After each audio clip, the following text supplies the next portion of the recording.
Sekarang kita bicara soal ada purnawirawan TNI yang menyerukan keprihatinannya dan sekaligus juga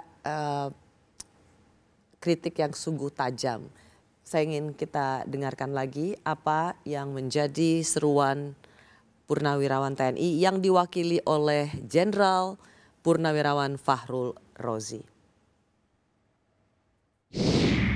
Salah satu poin yang ingin kami sampaikan, seandainya kita diterima oleh Pak Prabowo Subianto, ada yang ingin kami tanyakan, Pak, kenapa Bapak kok merasa utang budi dengan Pak Jokowi?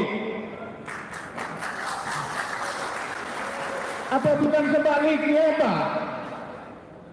Beliau membantu Bapak cawe-cawe untuk menang, bukan karena dia sayang Bapak, Pak, bukan.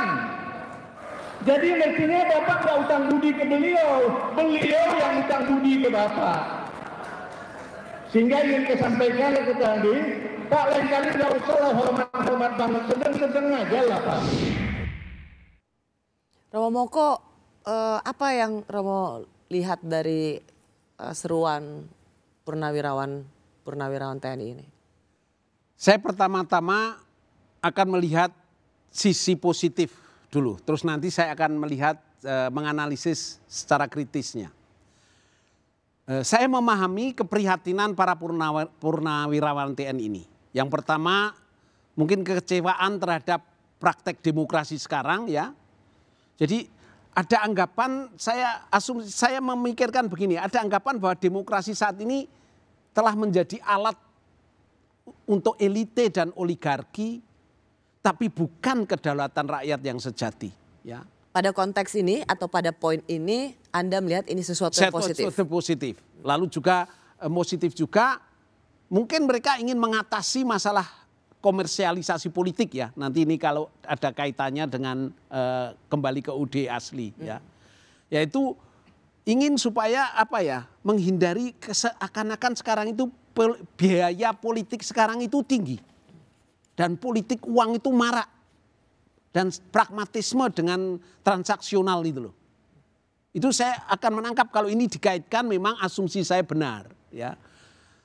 Lalu juga bagaimana ingin memulihkan jati diri bangsa.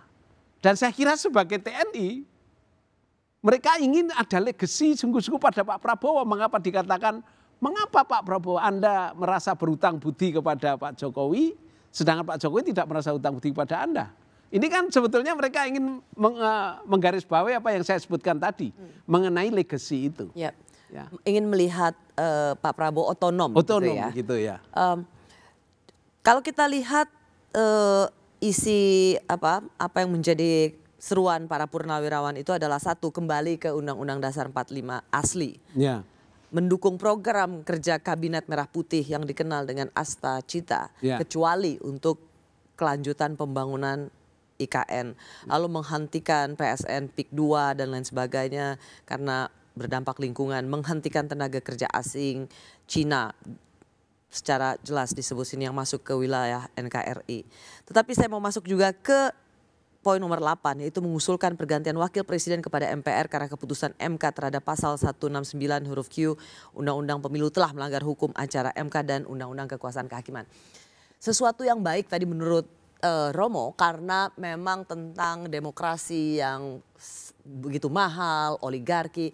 Tapi kalau melihat poin-poinnya, ini juga kembali ke Undang-Undang Dasar 45. Ya.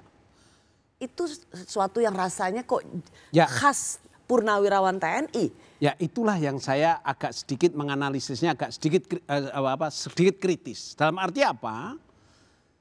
Ini kan seperti kemunduran demokrasi. Karena apa? Lalu kalau kita melihat di situ, kalau mengapa itu kan sentralisasi kekuasaan. Presiden, posisi presiden sangat kuat.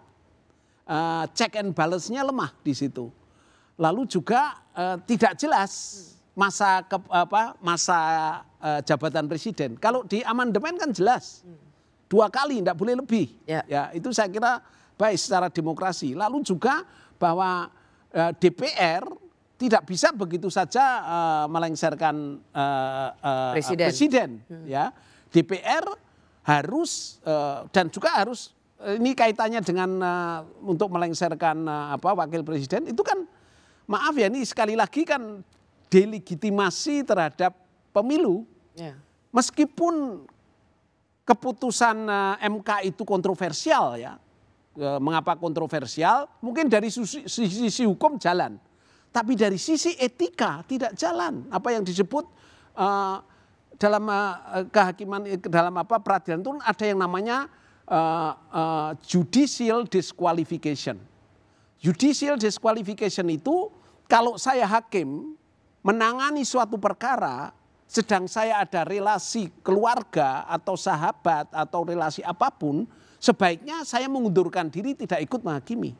Itu dari sisi etikanya. Dan itu yang kontroversial, ya toh. Tetapi dari sisi hukum kan itu benar. Jadi kalau umpama memang hanya menurunkan begitu saja kan itu berarti delegitimasi pemilu. Ya, itu kalau dari sisi kalau kita melihat dari sisi hukum dan dari sisi etika. Sedangkan kita akan melihat di sini mengapa ini kemunduran juga karena apa? Karena di sini nanti check and balance nggak jalan. Betul.